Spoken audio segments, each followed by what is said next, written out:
ప్రపంచంలోని చిన్న దేశాలలో వియత్నాం ఒకటి. అత్యంత బలశాలి అయిన అమెరికా తలని వంచి కనీసం 20 సంవత్సరాలు సాగిన యుద్ధంలో ఆఖరికి అమెరికాని ఓడించింది.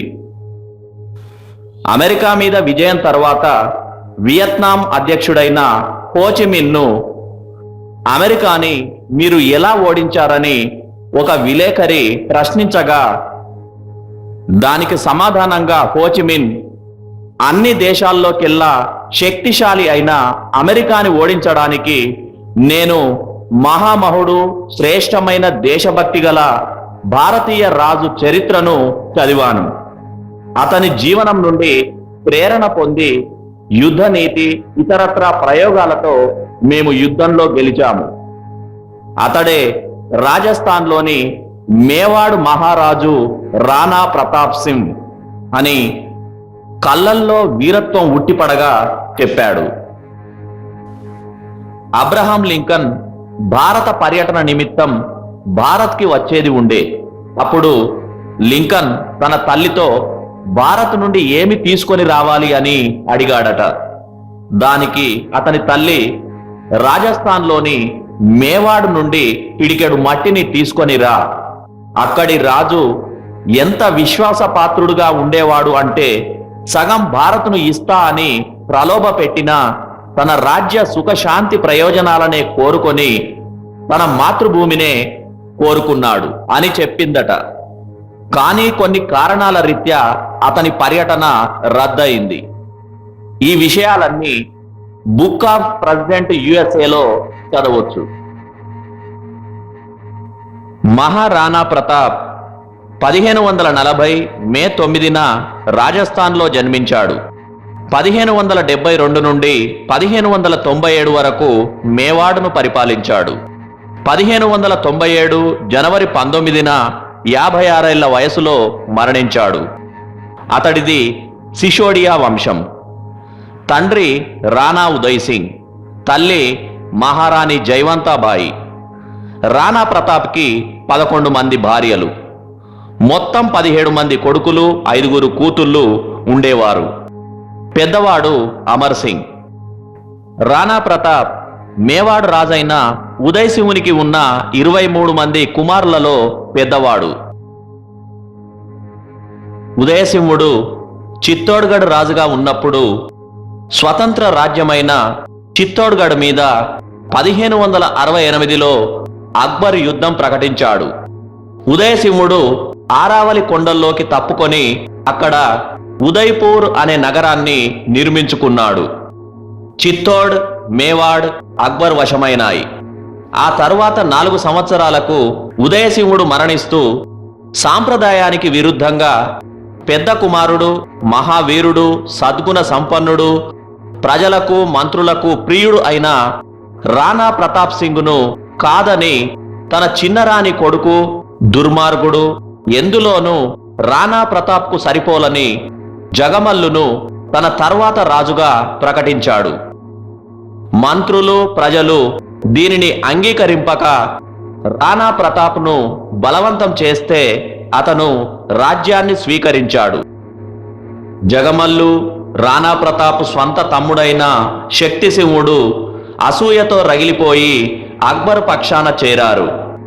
తన మంత్రులను, సామంతులను, ప్రజలను సమావేశం చేసి చిత్తోడును తిరిగి స్వాధీనం చేసుకొని మేవాడు పరువును నిలబెట్టేదాకా, రాజపుత్రుల అభిమానాన్ని ప్రపంచానికి తిరిగి తెలియజేసేదాకా రాజ లాంఛనాలను స్వీకరించనని, ఆకులలోనే తింటానని, నేలపైనే పడుకుంటానని రాణా ప్రతాప్ సింగ్ భీష్మ ప్రతిజ్ఞ చేశాడు. జయపూర్ మహారాజు బీహార్మల్ కుమారుడు, మహావీరుడు అయిన మాన్ సింగును అక్బర్ రాణా ప్రతాప్ వద్దకు దూతగా పంపి తనను చక్రవర్తిగా అంగీకరించి సామంతుడిగా ఉండమని లేకుంటే యుద్ధానికి సిద్ధం కమ్మని రాయబారం పంపించాడు. రాయబారానికి వచ్చిన మాన్సింగ్ను కలుసుకోవడానికి అతనితో కలిసి భోజనం చేయడానికి రాణా ప్రతాప్ తిరస్కరిస్తాడు. కోపోద్రిక్తుడైన మాన్సింగ్ భోజనం చేయకుండా యుద్ధానికి సిద్ధంగా ఉండమని వెళ్తాడు. మాన్సింగ్కు 2 లక్షల సైనికులనిచ్చి తన పంచన చేరిన రాణా ప్రతాప్ తమ్ముడు అయిన శక్తి సింగును తన కుమారుడు సలీంలను రాణా ప్రతాప్ మీదికి అక్బర్ యుద్ధానికి పంపుతాడు. వీరి సైన్యాలను హాల్దీఘాట్ కనుమల్లో 22,000 మంది సైనికులతో తలపడతాడు రాణా ప్రతాప్. 2 ప్రక్కలా ఉన్న కొండల మధ్య ఇరుకైన దారిగా ఉన్న ప్రాంతం హాల్దీఘాట్. ఆ కనుమలలో చొరబడిన వాళ్లను కొండరాళ్లు దొర్లించి గెరిల్లా యుద్ధ పద్ధతిలో నల్లుల్లాగా నలిపేశాడు రాణా ప్రతాప్. రాణా ప్రతాప్ సైన్యంలోని వారు రాజపుత్ర వీరులు, గిరిపుత్ర వీరులు.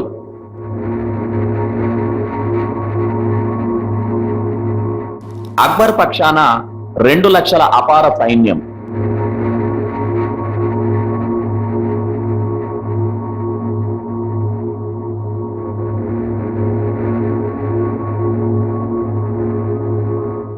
కనుమను దాటిన తరువాత మైదాన ప్రాంతంలో జరిగిన భీకర పోరాటంలో ఒకసారి మాన్సింగ్, యువరాజు సలీంలు రాణా ప్రతాప్ చేతిలో చావు తప్పి కన్ను లొట్టపోయినట్లుగా బయటపడ్డారు.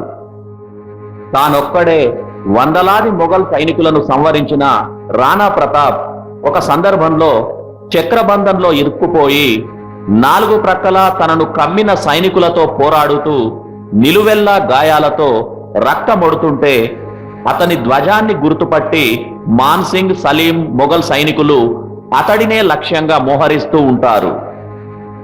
ఇది కనిపెట్టిన ఒక మహావీరుడు, జాలా ప్రాంతానికి రాజైన జాలా మాన్సింగ్ బలవంతంగా రాణా ప్రతాప్ ఛత్రాన్ని తను తీసుకొని ఆయన కాళ్ళ మీద పడి, ఈ స్థితిలో మీ అవసరం దేశానికి ఉంది, మీరు లేకుంటే మేము ఇందరం ఉన్న ప్రయోజనం లేదు, కనుక వీళ్లను నేను అడ్డుకుంటాను, మీరు వెళ్ళండి అని రక్తమొడుతూ మాట్లాడే శక్తి కూడా లేకున్నా యుద్ధరంగంలో నిలిచిన రాణా ప్రతాప్ సింగ్ను బలవంతంగా అతని గుర్రం అయిన చేతక్ పైకి ఎక్కించి స్పృహలో లేని రాణా ప్రతాప్ను అక్కడి నుండి పంపించాడు.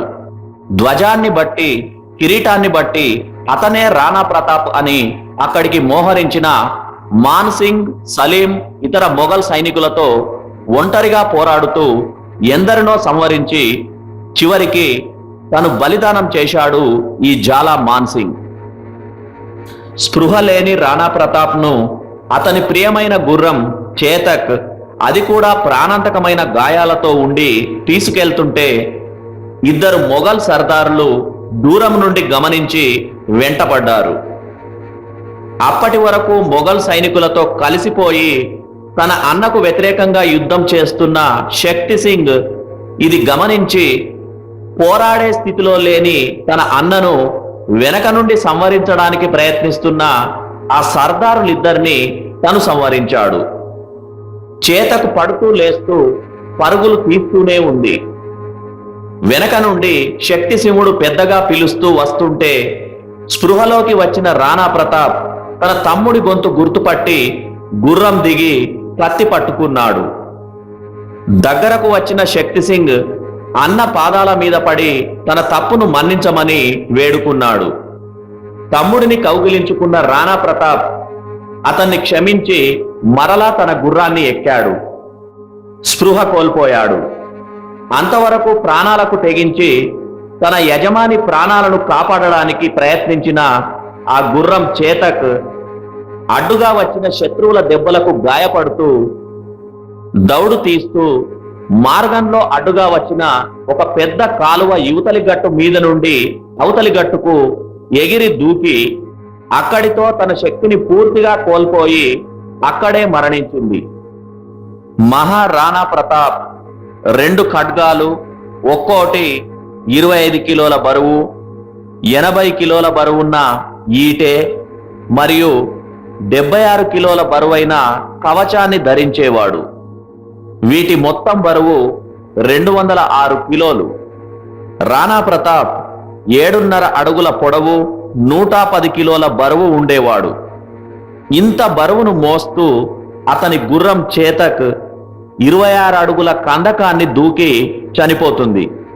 చేతక్ ఎంత బలమైనదంటే మహారాణాతో పాటుగా ఎదుట ఏనుగు మీద ఉన్న సైనికుణ్ణి అందుకోవడానికి అమాంతం గాలిలో ఎగిరేది. తనకు అత్యంత ప్రియమైన తన అశ్వం మరణించిందని తీవ్రంగా విలపించిన రాణా ప్రతాప్ అది ప్రాణాలు విడిచిన చోటే దానికి ఒక అందమైన ఉద్యానవనాన్ని నిర్మించాడు. రాణా ప్రతాప్ తన భార్య పిల్లల్ని బిల్లుల వెంట గుహల్లో దాగి ఉండమని పంపాడు. బిల్లులు వారిని వెదురు గంపల్లో మోసుకొని పోయి జవోరా ప్రాంతపు తగరపు గనుల్లో దాచిపెట్టారు. బిల్లులే వారిని సంరక్షించి ఆహారం అందించేవారు. ఇప్పటికీ జవోరా, చావందు ప్రాంతాల్లో వృక్షాలకు ఇనుప కొక్కెములు వేలాడుతూ నాటి ప్రతాపుని కుటుంబ దీనస్థితిని చాటుతున్నాయి. రాణా ప్రతాప్ సంతానాన్ని బిల్లులు బుట్టలలో వేసి ఈ ఇనుప కొక్కెములకు వేలాడదీసి పులుల నుండి తోడేళ్ల నుండి వారిని కాపాడేవారు. మొఘల్ సైనికులను ముప్పు తిప్పలు పెడుతూ వారిని మట్టి కరిపిస్తూ కొండలు కోనలు పట్టుకు తిరిగిన మహారాణా ప్రతాప్ తన పిల్లలకు ఒక్క పూట తిండి పెట్టలేని సంకట పరిస్థితులలో కూడా గడ్డితో చేసిన రొట్టెలు తింటూ ఎదురుదాడులు చేస్తూ చివరికి పిల్లల ప్రజల రాణి యొక్క దైన్యాన్ని తట్టుకోలేక ఒక సందర్భంలో అక్బరుకు రాయబార సందేశం పంపాడు. అక్బర్ నమ్మలేక ఆ లేఖను తన కొలువులో రాణా ప్రతాప్ భక్తుడు బికనీరు రాజకుమారుడు అయిన పృథ్వీరాజుకిస్తే అతడు ఆ లేఖను గుర్తించి కూడా ఇది రాణా ప్రతాప్ రాసింది కాదు, మీరు అనుమతిస్తే నేను అతనికి ఏ విషయము తేల్చుకోవడానికి ప్రత్యుత్తరం వ్రాస్తానని చెప్పి అక్బర్ అంగీకారంతో రాజస్థానీ భాషలో ఒక లేఖ రాస్తాడు. అందులో రాజస్థాన్ బజారులో ఒక్క రాణా ప్రతాప్ సింగ్ అనే రత్నాన్ని తప్ప మిగిలిన అన్నింటినీ అక్బర్ కొనుగోలు చేశాడు. ఆ మిగిలిన రత్నం మీదనే రాజపుతానా పరువు మర్యాదలు ఆధారపడి ఉన్నాయి. రాజపుత్ర వీరులందరికీ దైవం రాణా ప్రతాప్ సింగ్, అధైర్యపడవద్దు, అందరూ మీ వైపే ఆశగా చూస్తున్నారు, నిన్నే శరణు వేడుతున్నారు అని రాశాడు. అది చదివిన రాణా ప్రతాప్ తన విరక్తిని వదిలిపెట్టి మరలా యుద్ధం చేయడానికి యుద్ధరంగంలోకి వస్తాడు. ఈ సందర్భంలో సేనను సమీకరించుకోవడానికి విరామం కోసం రాజస్థాన్ వదిలి సింధు నది ప్రాంతానికి వెళుతుంటే ఆ వార్తను విన్న భామాషా అనే వృద్ధుడు తన పూర్వీకులు రాణా ప్రతాప్ పూర్వీకుల కొలువులో పనిచేసిన వారు గనుక తమ చక్రవర్తి తమ దేశాన్ని వదిలిపెడుతున్నాడని బాధపడి రాణా ప్రతాప్ను కలిసి తన వద్ద ఉన్న అపార ధనాన్ని అతనికి అప్పగించాడు. ఆ ధనంతో 25,000 మంది సైనికులను 12 సంవత్సరాలు పోషించవచ్చు. రాణా ప్రతాప్ ఆ ధనాన్ని స్వీకరించి మరలా సైన్యాన్ని ఆయుధాలను సమీకరించుకొని ఆ తరువాత దాదాపు 9 సంవత్సరాలు అక్బరుతో యుద్ధం చేస్తూనే ఉన్నాడు. రాణా ప్రతాప్ తన చేత చిక్కిన అక్బర్ సైన్యాధికారుల భార్యలను సగౌరవంగా వారి వారి అంతఃపురాలకు పంపించాడు. స్వయంగా అక్బర్ యుద్ధరంగంలోకి దిగిన గెరిల్లా యుద్ధ పద్ధతులలో అతని గుడారం మీద కూడా దాడి చేసి తాకావికలు చేశాడు. అక్బర్ రంగంలో ఉండగానే గోంగ్డా, ఉదయ్పూర్లను స్వాధీనం చేసుకున్నాడు. జంజావతి, దేవియార్, కమల్మేరా, అమాయట్టి మొదలైన దుర్గాలను స్వాధీనం చేసుకున్నాడు. దాదాపు 10 సంవత్సరాలు ప్రయత్నించిన అక్బర్ రాణా ప్రతాప్ను ఓడించలేకపోయాడు.